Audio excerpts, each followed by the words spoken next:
Fait que c'est un peu ça, l'intelligence artificielle aujourd'hui. Puis oui, ça fait peur parce que, tu sais, moi, je l'ai vu arriver, là, tu sais, je pense que j'ai été...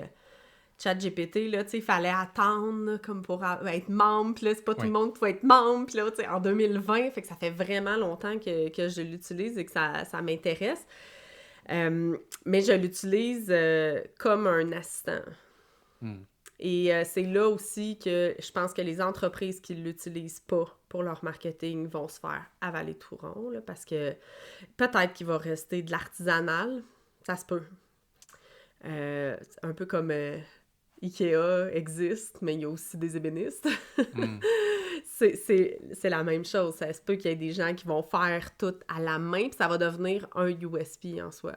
Genre, moi, j'utilise pas l'intelligence artificielle, tu sais, dans leur Mhm. politique, là, par exemple, d'utilisation de l'IA. Ça, c'est une chose.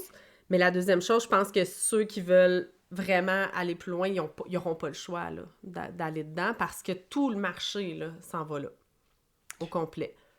Moi, ce que j'observe, c'est que le contenu, entre autres, du contenu simple, ça a de moins en moins de valeur parce que Ben oui. tu peux juste poser des questions à ChatGPT, tu n'es pas obligé d'attendre que quelqu'un te pop une affaire. Tu peux poser une question, tu peux rendre... Puis je dis ChatGPT, là, mais c'est toutes les Ah, IA. Là. Claude, Euh, Lamotte, peu importe, là, ouais. exact. Là. Donc, tu peux poser des questions puis avoir des réponses.